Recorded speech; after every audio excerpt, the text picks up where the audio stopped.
Welcome to Built for This. I'm your host, Brian Briscoe. My podcast features captivating conversations with intriguing people who have found purpose in their lives through their career, family, or life experiences, and just why they were built for this. Through the stories that you will hear, I trust that you will be inspired and encouraged to find just what you were built for. So let's get started. And welcome again for another edition of Built for This, and a great pleasure to join on the show this week, a longtime friend, broadcaster from my days way back at KRLD, but many of you will know him as the longtime voice of the Missouri State University Bears. He has a great story to tell, and we're going to hear that today. But Art Hains is our guest this week. Art, thanks so much for joining the show this week. Brian, thank you so much. I enjoyed having dinner with you in Dallas this summer when we were in town. Had a great time, and thanks for having me on. Absolutely. Well, we're going to jump right in, and we're going to talk about your broadcast career too. But you have just an amazing story of you and your family and support of the university. But just let's talk about how your story started here with just a unusual and rare episode of West Nile Virus. You're doing a football game, or about to do a football game at Arkansas there for Missouri State. So just talk us through how all this happened in the week or two leading up to it, and then the week of the game and game day. Well, it was the third game of that season, 2022, against Arkansas. Like you said, the Bears were ahead going into the fourth quarter, really had their attention, ended up losing 38-27. That was Bobby Petrino's return to Arkansas as our coach. And, of course, now he's back as the Arkansas coach. But after the game, I started kind of feeling some weakness in my legs. Yeah. And I attributed it to carrying we didn't have a producer engineer. It was just me and my color man carrying the heavy equipment bag several blocks to the parking lot. But I asked him to drive me home. And the next day, I just really didn't feel good. And by the third day, Monday, I couldn't get out of bed. Yeah. And they rushed me to the hospital, and spinal tap, diagnosed West Nile, very rare. They didn't know what to do with me in Springfield, didn't think I was going to live. Right. Said my only chance was to get to a major trauma center, Barnes in St. Louis or KU Med Center in Kansas City. Well, KU Med was full, but my son, through my connections, had gotten to know Dan Israel, the executive producer of the Chiefs Radio Network, for whom I worked for 16 years. Right. And he called Dan and said, is there any way the Chiefs could get him into KU Med? So Dan called the Chiefs team doctor, Mike Monaco, and said, if we had a player tonight that needed to get into KU, could you get him in? He said, well, sure. He said, we've got a team member that needs our help. Wow. So Dr. Monaco got me into KU. They life flighted me up there. I was there for 3 weeks. Don't remember very much of it, but they got me stabilized, really saved my life. That phone call by my son to Dan Israel and his call to Dr. Monaco.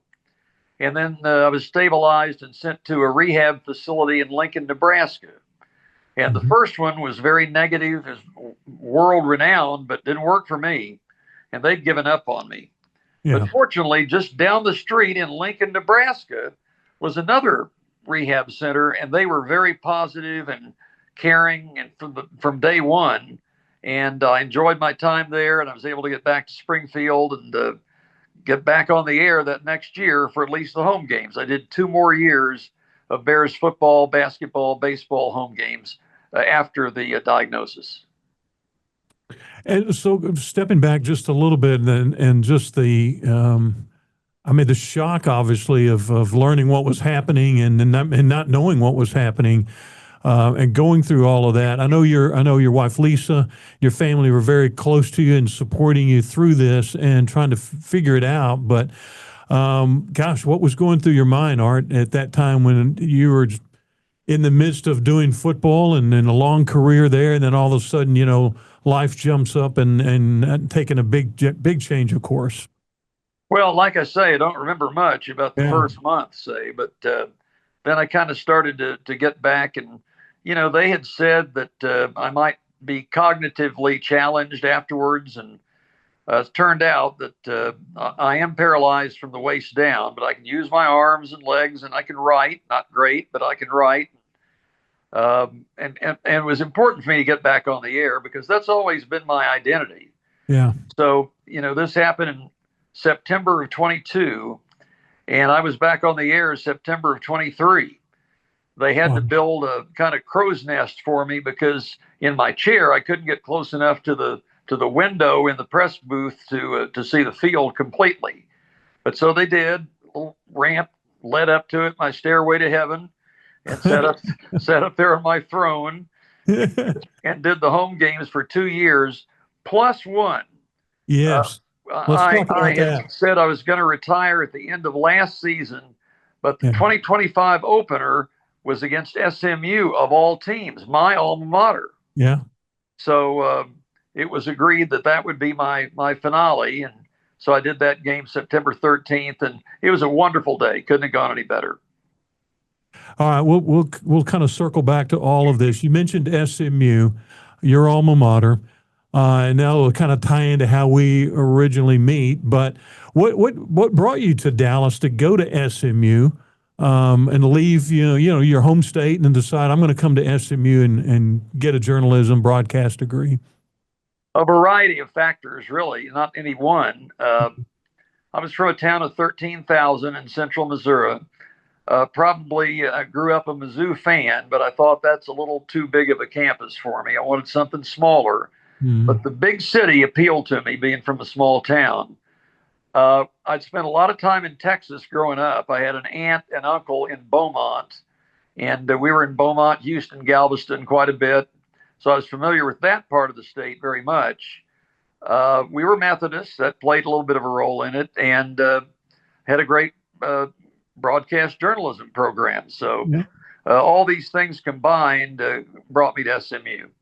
And so you get your degree, but you go back home, right? Work a little bit there in Missouri at a radio station. Went back home for a year to Marshall and lived in my parents' basement like I did in high school, and worked the local high school and college games on the Marshall radio station. But in 1977, the company that owned the newspaper in Marshall, for whom my dad worked, was buying a station in Springfield.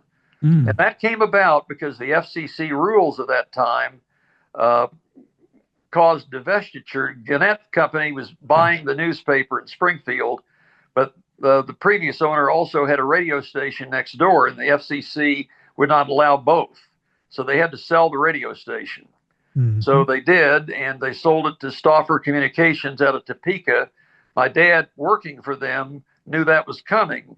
So I had a heads up. So often in broadcasting, it's figuring out where the jobs are coming open, because by the time it's announced, they're probably filled. Yeah. So I was able to get that job at age 21 in Springfield, KGBX Radio. They had the rights to Southwest Missouri State, Division II at the time. And I thought, I've died and gone to heaven. I wanted to be a college football play-by-play guy, and I was for 4 years. And I just fell in love with Springfield. Met my wife here, got married, coached a softball team, really, really embedded in the community. But in 1981, we had an opportunity. Bob Condren, the SID, Sports Information Director at SMU, with whom I'd worked very closely in college for 3 years, let me know that there was an opening at KRLD. Dave Barnett was leaving the staff to go be voice of the Dallas Mavericks because Mark Holtz was leaving the Mavericks to go be voice of the Rangers. Yep. So that opened up a staff job.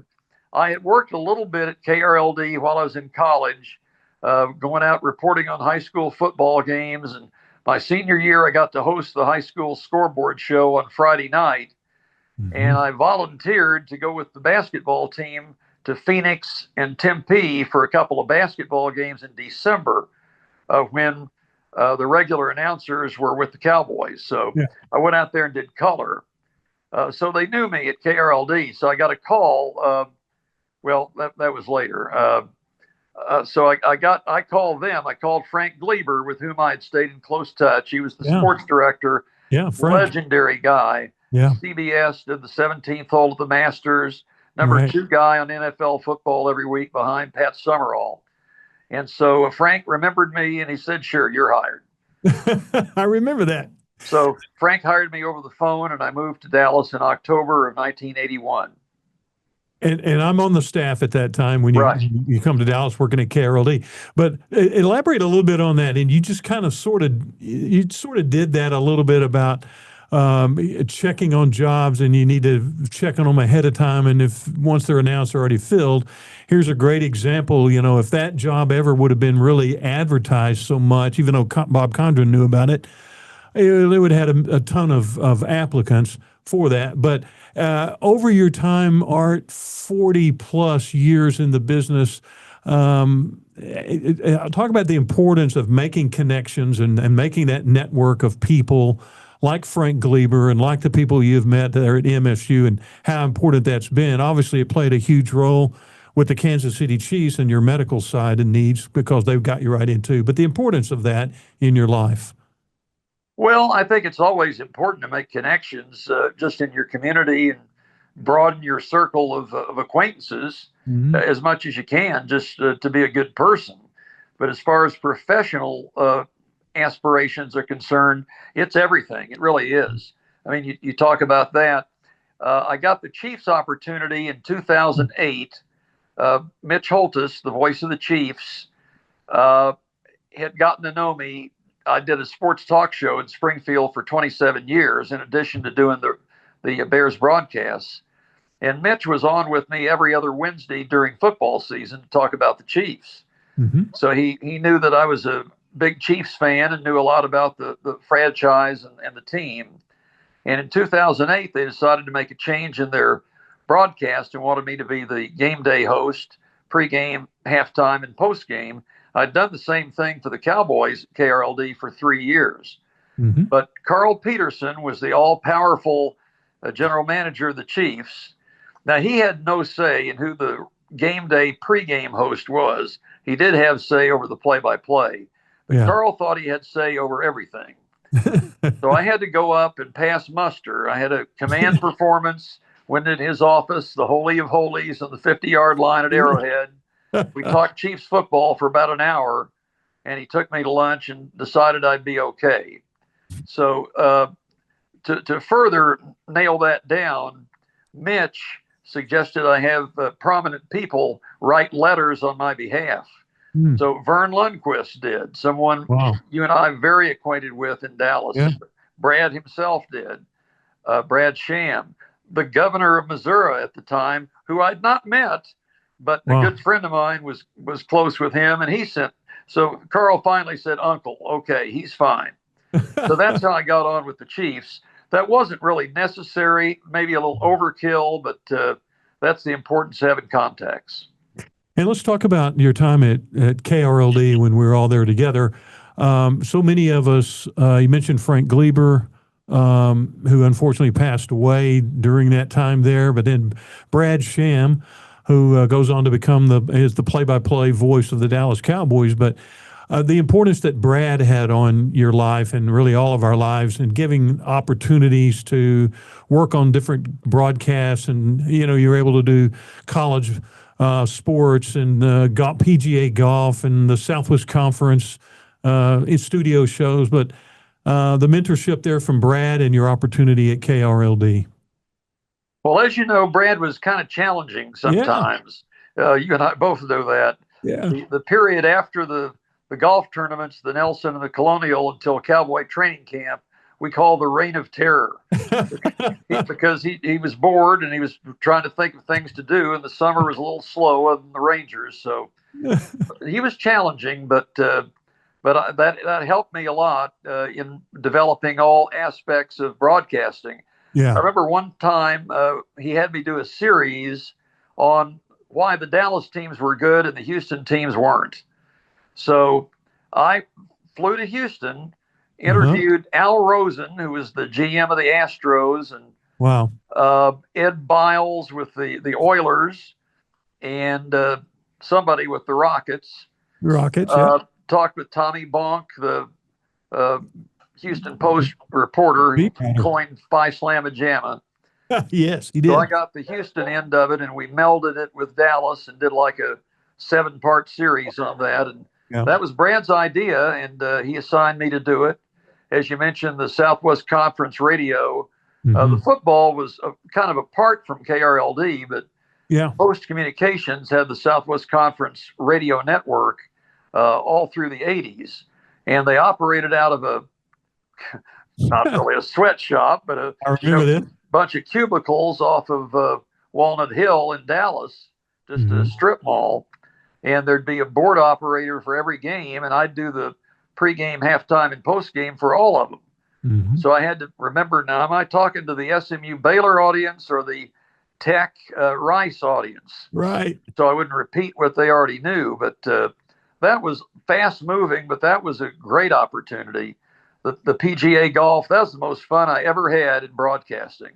Were those 2 weeks, usually back to back in May, we'd go out on this beautiful golf course, and I don't remember the weather ever being bad. And we'd cover that. Great stories. Colonial wouldn't let us take a cart out, but the Nelson would. And at the Nelson, one time we had members of the SMU women's golf team were our drivers of the golf cart. And then we would take along a local pro as kind of color man. And mine usually was Randy Smith from Royal Oaks, who to this day is Scotty Scheffler's coach. Yes. So we were at Colonial, or not the Nelson, and Tom Kite was putting. And so the trick was always to get in position where you could see the next shot. You don't want to be at the tee box. You want to be at the landing area. Yeah. So we were about 40 yards out when he was putting, and I told the girls that as soon as he putts, let's cross over and make our way to the landing area. Well, she started backing up, and the cart went, and he missed the putt. Oh, no. And he looked around and looked at us and started pointing his putter at us. I'm saying, honey, get out of here. Yeah, let's floor it. Let's go. Yeah. All right, your time in Dallas. When you look back, Art, I mean, like you said, you're an SMU graduate, and then you go to Missouri, go back to the home state. But to get an opportunity to come and work in a market like this, at a young age, and get the kind of experience, what did that do for you for your career? That would later on you would go and make quite a name for yourself there back in Missouri. Well, I mean, that was quite an apex of my career, working in Dallas and all those situations. I would fill in on SMU games, usually basketball in December, while Brad was still with the Cowboys. Yeah. The last game I did down there was the 1984 Aloha Bowl in Honolulu, SMU and Notre Dame. Brad and I did that. Wow. That same week, SMU had played a basketball tournament. So my wife and I just got to spend the week in Honolulu. Wow. The basketball, they left, football came, went to a banquet, did the game, flew home for New Year's Eve. So beautiful. Those were great times working with you. And Chuck Cooperstein was hired during the time that I was there, and so was Craig Way. And look what they've both gone on to do. Exactly. But then along comes a call to have a chance to go back to your home state, where, and we're going to talk about everything that you've accomplished there. But when you got that call, was that hard to consider? Should we do this? Should we stay at KRLD? Well, that was the most momentous decision of my life. And I figured on the one side, Brad's never going to leave, and he still hasn't really. Yeah. No. So I'm not going to move up there. Yeah. I would have had all kinds of opportunities as a result of that in Texas. I know that. I know that now. But we were pregnant with our first child. We were kind of homesick. Yeah. Wanting to get back close to the grandparents, which Springfield was. So a lot of factors there. I also was talking with the Marshall radio station about running it. Oh. So all three things were coming together that year. Yeah. But when our son was born, July 20th, 1985, and I held him for the first time, and I said, honey, we're going home. So we've been back ever since, and I've never looked back. It's been a great life here in Springfield. So 40 years, 40 plus years, I guess, there at Missouri State, calling 44. 44 years there. Wow. once you said you got home and you just got really ensconced in the campus and all the sports, what was the I guess the moment or the challenges that you thought, well, this is where I'll probably now stay for 4 decades, or did you think that would be that? Yeah, I really did. Yeah, And about the only thing I would have left for would have been the Chiefs or the Royals. sure. And I did apply for the Chiefs job twice in 1985 when I was at KRLD. That was another thing.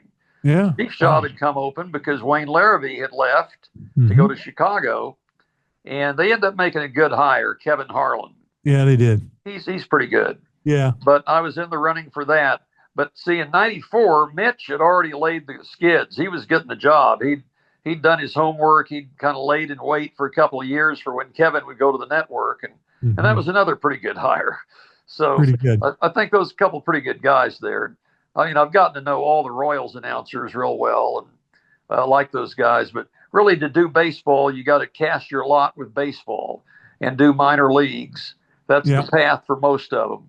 Yeah. And I was doing college sports, but it's been great. I've been a fan of the Royals and Chiefs, but I worked for the Chiefs for 16 years, and that was very gratifying. Talk about that opportunity? Now you did, like you said the pre and post game show. Did you do it on site at the stadium some, or was it always remote? I was never at the stadium. I was 90% of the time at the studio in Mission, Kansas, in the suburbs of Kansas City. Yeah. So, that became a family situation with 7 of us in there on Chiefs game day Sundays. Yeah. And they came and they went, but some of them stayed through the whole thing and are still there. But, I'd have to work out the logistics wherever the Bears had been on Saturday to get to Kansas City on Sunday. One of them was we had a night football game at Murray State, got over about 9:30, and my best friend went with me as my driver overnight. Oh, no. So I slept in the back seat. We got to Kansas City about 4 a.m., and I had to be at the station at 8. So that was one example. Another one, this is probably the best. We were in a basketball tournament in Anchorage, Alaska, 3-day tournament, Thursday, Friday, Saturday. So the tournament's over. I took the red eye out of Anchorage at midnight, got into Denver at 6 a.m. for a connecting flight to Kansas City. Beautiful, clear skies, no problem. Flight's been canceled. Oh. So, okay, I'll just get on the next flight. Well, it's full. So I can't get back to Kansas City to do a game between Kansas City and Denver because I'm in Denver. So Dan Israel contacted his Broncos radio counterpart, and they set me up at KOA, a legendary station in Denver, like KRLD is in Dallas. Yes. So I cabbed back. That was probably before Uber. I cabbed it over to KOA, and by the time I got there, they had me connected to my station in Kansas City, and so I did the whole day in there. They're down the hall doing the same thing, only for Denver radio. No, well, and as you found out along the way, that's the way radio guys seem to work and help each other out to get things done, even though you're competing stations sometimes. Yeah, not really competing markets. Not really markets. Yes, yeah. Teams. Working on a college campus, have you enjoyed that? Obviously you have, or you wouldn't have stayed, 44 years, but to get really entrenched into a university that you already knew and loved in the first place, but to get to know the coaches and programs, not just football, but basketball, baseball, and all of that. What's that atmosphere like, or has been like for you? Well, it's been great. And, gotten to know and work with, to a lesser extent, the soccer coach and the swimming coach, softball, volleyball, various other sports. But for the most part, I've just been doing men's football, basketball, and baseball. Yeah, the coaches have all been wonderful. Charlie Spoonhour, of course, was legendary. He was the first coach here. That was the phone call that got me back, really, that nudged me. Because during the time I was at KRLD, the university had moved from Division II to Division I.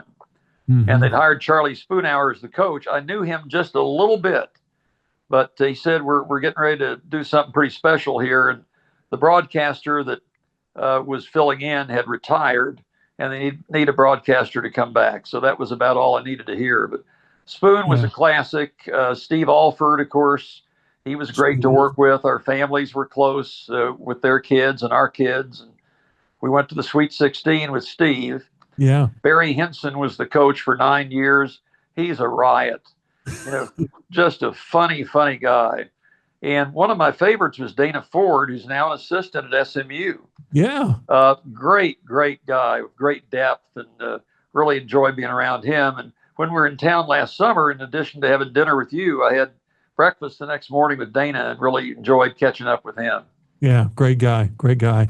Hey, let's talk about the documentary. How did that come about? You're going to do a documentary about your journey and about what we just talked about at the top of this show, and we'll go back to that. But how did that, or you get approached, or the idea of doing a documentary about your journey and what you're facing and what you've traveled? My wife's best friend from childhood is good friends with this woman who's a filmmaker in Kansas City. Mm-hmm. I don't really know how they first met, but they've been friends for a long time. And we had been to see a couple of her docs that she had done before all this happened, and they were excellent, award-winning. Yeah. So after my illness took place and my recovery, Dina, the filmmaker, Dina Hildebrand with Butterfly Road Productions, had the idea to tell my story. So it was kind of from my wife's friend putting a bug in the ear of Dina. And so it's been about a year in the making. They've been to Springfield 3 or 4 times to shoot me at football, baseball, basketball, interview various people close to me. They've been to Dallas, interviewed Brad Sham. That's going to be part of it. Interviewed Mitch Holtis and Dr. Monaco in Kansas City. They went to Marshall, my hometown, interviewed a couple people, got some B-roll of scenes there, the courthouse and the newspaper where we used to work. And so it's really a great project. I'm so flattered, I'm humbled, I'm floored that somebody would think to do this. So it's done. It opens October 30th at the Alamo Draft House here in Springfield. We're having multiple showings. The first one sold out already. And then we're going to have one in Kansas City at an indie theater, and we're going to have one in Marshall. Wow. When you think about all of that, like you said, you're a bit overwhelmed that would be put together for you. What do you hope that people take away from that from that document when they see? I mean, here we are talking, and I had followed your story for the couple of years that you were going through the hard times. So to see you here now and your disposition and your approach at all, but what would you like people to take from that documentary when they see your journey? Well, I'm just a guy on the radio, but the story is my illness and recovery. And I would tell people to keep a positive attitude and never lose their faith. I've always had faith through all this that, everything was going to be all right, whatever all right turned out to be. Yeah. And, I'm getting along fine. I'm functioning. We've got a van. We're getting ready to go to Memphis and New Orleans this weekend. So we get out and about, go to restaurants, plays, games. Can't use my legs. Wish I could, but I've never said why me in this. I've just kept a positive attitude that we're going to make the best of it. I know that's easier. That's easier said than done. I mean, a lot of people get bitter in this situation, and I really can understand that. But I've chosen to go the other way. I've really relied on my faith in God. And that's just been a really remarkable thing that I've admired about you, Art, through this journey is that attitude right there. And I know that you have a lot of really great support mechanism and people around you. Your wife, your kids are a big part of that. Even on game days, that when you've done a lot of that over the last couple of years. But talk, if you can, a little bit about the support that you've had through them through this period of time. Well, my wife, first of all, the 8 months I was in Lincoln, Nebraska, she didn't leave. She was up there. She got her dog for company at night, but she rented a townhome and stayed there the whole 8 months through the bitter winter. So that was great loyalty and love on her part. Since I got back on the radio, our daughter, I couldn't have done the Chiefs broadcast without her, because we'd go during the week, we'd spend a couple hours listening to the sound that we got from Kansas City to pick out what we wanted to use on the pregame show. Then I would write scripts for 4 segments of the pregame, and I would dictate them to her, and she would write them diligently. Then she was with me all day. It's a 9-hour, 8.5-hour day on Chiefs game day, from when we set up and start doing interviews to the pregame, the game itself. The game itself, I don't do much except do score cut-ins throughout when they call for me. Have to be ready for that, so we have to be up on what's happening in all the other games, and then till the end of the post game, about an hour and a half after the game ends. But she was with me every step of the way. We went to Kansas City twice each of the last 2 seasons, and it was great to see the guys up there. Unfortunately, we went to Dan Israel's funeral in March. One of the best men I've ever known, the Chiefs executive producer, got to see all the guys there under adverse circumstances. But that was a great experience for me. And then our son, Chris, in this movie, Voice Unbroken, he's the star of the show. He tells some things that I didn't know about my early days of the diagnosis and what all happened. He was the family spokesman that first year. Chiefs Radio had him on the pregame or halftime 3 or 4 times to give updates on me. And he's just been a rock through all of this. So I am blessed to have their love and support. When you look back, Art, I know you said it's hard to remember or conjure up what might have gone on in those first months after this all happened in the different places. But when you look back now, and even hearing from Chris and other people about what did happen, how do you reflect back now on how it's, I guess, changed you in your mindset, or has it, or changed you in your outlook, your approach? Like you said, you just jumped back in and doing what you could do. But how did it change you as a person inside, I guess? Well, I think I've always been empathetic to people and have tried to help them in their situations. So from that standpoint, it didn't. Yeah. It obviously changed me physically. Sure. But, I'm looking for, I can't physically go out and do anything, but, I can give money and lend support to various things that I think are important. I mean, there's so many important causes that I like to try to champion the best I can, and just to give back what God has given me. Everything in my life. My mom ran into the radio station manager in the grocery aisle my senior year of high school, and that was the connection to get me working at the Marshall radio station before I went to school. Yeah. There was a fellow in Marshall that was a friend of my dad's, John Waldorf, was director of football officials for the Big 8 Conference. And he told my dad, well, if Art wants to get into sports media, he needs to work in sports information. I never would have thought of that. Yeah.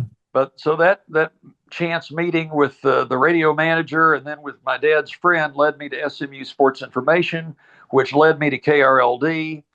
And then I stayed in touch with them. I got the job in Springfield, as I said, because my dad worked for the company that bought the radio station.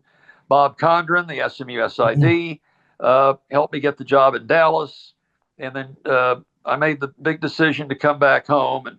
And God has been in these have all been God things, putting these people in the position where these things have happened for me. And the same with Chiefs Radio and my son's phone call to get me to KU Med and back here home eventually. Another thing on the documentary, you mentioned the showings that are coming up. Other maybe extended opportunities where, I'm just thinking, could it become a 30 for 30 on ESPN? Could it make itself into a theater showing or some other larger production? Is there talk about that? I don't know. That may be a little grandiose right now. We'll see how this goes at first. I know she'll enter it in various film festivals, but people have been asking that, are from out of the area, not in Missouri, how can they see it? And I think surely at some point there'll be a streaming opportunity that will come about, but just really gratified that this is happening and looking forward to the premieres. Yeah. All right, Art, when you look at your career and advice, you may have had a lot of opportunities to do this at Missouri State with students on campus, and I know you like to do as much as you can to help people. What do you tell aspiring broadcasters who might look at your career? I should mention, for those that are viewing and listening to us, Art is a member of the Missouri Sports Hall of Fame, and certainly revered throughout the state. But what do you tell aspiring broadcasting students that they should really focus on if they want to try to follow in some footsteps like you've done? To make as many connections as possible, and I don't mean for jobs. I mean for coaches. If you're in broadcasting, Yeah. People in your profession that may be sources of help to you on stories in the future. I always tell any group, never forget where you came from. Mm-hmm. Never big time it. Always remember your roots and be true to that, and be good to other people. Missouri State, I want to focus just a little bit more on that. You spent so much time there, 44 years. The growth of that program, how did it surprise you, or is it where you thought they might have evolved to from when it was Southwest Missouri State at the level they were competing at in most sports at that time to where they are now? No, we expected to. Yeah. I mean, had the resources, had the enrollment, pretty large community, but 500,000 metro, just 200,000 in the city. Yeah. But that wasn't back in those days, of course. But it's the area of greatest growth in Missouri. A lot of that's driven by Branson and the lakes. But it's a good business friendly, family friendly environment. So we have a lot of resources going for us. I think there's a lot of untapped financial resources that are being tapped now, believe it or not, because of the move to Division 1A or FBS football. That's the one that I wasn't sure was going to happen. I thought we'd have success in basketball. Women's basketball has been wildly successful. Baseball's, I mean, they've been to two Final Fours, women's basketball. College World Series with men's baseball. Football was always the one that was lagging, but they made a big swing announcing the move to Conference USA and FBS. Got to do a lot of improvements in the facilities, and we have to raise money for that, and that is being done. Got a very dynamic president and athletic director, both in their second years. Pat Ransdell is the AD, came from Appalachian State, where they had a lot of success. So I think the future is very, very bright here with all we've got going for us. What about you, Art? I mean, now you said you did the SMU game, which was kind of a nice swan song on the Missouri State Network. Aspirations to do any kind of special projects, broadcast-wise, maybe a podcast, maybe something else that you'd like to do? Well, first of all, back to that SMU game. Yeah. So I did SMU baseball on the campus station when I was in college. They were very, very bad. We had 4 scholarships. We're playing Texas and A&M and Arkansas. We got the limit, whatever it was then, getting beat by horrible scores. But I did that. Where were they playing at that time? Well, Armstrong Field is where the track stadium now is, across the street from Moody Coliseum. Yeah. Just north of the stadium, football stadium. Right. So played there, horrible games, did that. But the first real college game I did on a real radio station was SMU versus Baylor basketball my senior year. So I'm home in Marshall for Christmas, and I get a call from Al Wisk. Yes. He at the time was Gleber's assistant sports director, hosted the sports talk show, Sports Central Dallas. Right. Did the things Brad pretty much does now. Yes. And he said, Hains, have you ever done basketball? I had not. I'd done football and baseball. I said, oh, sure. Well, you're doing the SMU Baylor game a week from Saturday. And I hung up and thought, what have I done? My first game is going to be on a 50,000 watt station. I've never done the sport. But I went off to a couple of small towns in the time remaining before coming back and got a program and sat in the stands and kind of mumbled play-by-play to myself. And then I did the game. We had the old crow's nest press box up on the roof of Moody. Ah, yes. So I was up there by myself with a high school kid as a spotter. and did the game, and that was my first game. So my last game was SMU football against Missouri State. So kind of full circle. Bookend that. But now, I'm going to be a fan. Kathleen, our daughter, and I have been to the last 2 home games, sat in the stands, had a great time, had popcorn, drank margaritas. It was fun being a fan. We went to the Mizzou, Kansas game 3 weeks ago. That was a lot of fun. I'm doing a 1-hour Chiefs pregame show with a iconic local sportscaster, Ned Reynolds. Yeah. We do that an hour before the Chiefs radio network goes on, just on the Springfield Chiefs affiliate. But I can do that from home. I'm going to do it here tonight. Yeah. But so that's just fun. We just shoot the bull for an hour. So I'm doing that. And, when everything dies down here, we'll see.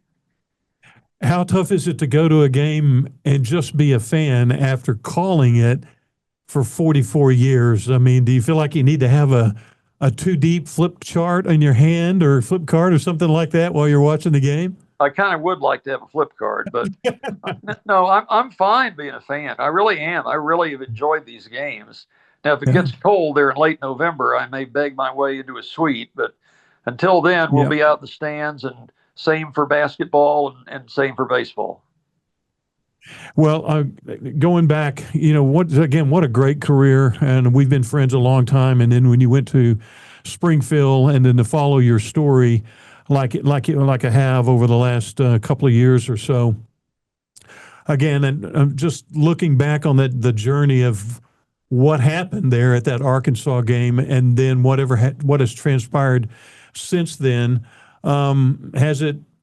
And I've kind of been through a little bit of this on my own journey with my own family through difficult times and illnesses. What's it done as far as bringing the family values, the family core tighter together? Obviously, it has in assisting you with different things, but bringing a family together and for us seeing, what life is really all about. Well, family was always really, really tight. Yeah. And I mean, if possible, this has made it tighter. It was a crisis there for a matter of months, but now things have kind of settled into the new normal. And, my family unit was always very strong. And if that had not been the case, it would have been a lot tougher to get through it. But I just hope my story is inspiring to people that are faced with serious health challenges, that with the good support system, and with faith and with a positive attitude, you can make good things still happen in your life. And I think you elaborated on this just a little bit earlier about the mental approach, and yours is as positive as I could possibly imagine someone, because you're right. I was aware of the time when it was very critical, the situation and the status of where you were. But if that could be the one message that you pass along from this documentary or from people that know about your life, is to surround yourself with a good, strong core value of family, but to keep that positive attitude, even though when it appears to be fairly bleak sometimes. And get to a major health facility. Yeah. I mean, I had a cancer scare in 1996, and my Springfield doctor got me immediately to Mayo. I was diagnosed on a Monday and was operated on a week from the following Tuesday, 8 days. And Mayo is fantastic, but that was for the cancer, no recurrence, no radiation, no chemo, and KU Med for this. So if you possibly can, there are good medical centers all over, but if you got something rare and aggressive, get to a real good one. And you usually need a referral to do that. Yeah. Well, you've got an incredible story to tell, Art, and you've had a credible career, and that's validated by the Hall of Fame that you're in, the Broadcast Hall of Fame. And if our friendship continues, boy, I just wish you the best, and I really appreciate you jumping on the show here with me. Been my pleasure, Brian, and again, enjoyed renewing acquaintances in person this summer, and we'll do it again. And give us the name of the documentary again, if people can end up finding it when it streams at some point. It's called Voice Unbroken. All right, Voice Unbroken. And you're an epitome of that. continuing on through all these tough times. But Art, appreciate you jumping in, and I'll be talking to you soon. Thanks again. Okay, you bet, Brian. Thank you. Thanks for joining me on this episode of Built for This. Be sure to follow Built for This on your favorite listening platform and share it with a friend. Join me on the next episode when I will share entertaining stories of inspiration, encouragement, and purpose-driven experiences. What are you built for? Built for This is produced and recorded by Heart Media DFW.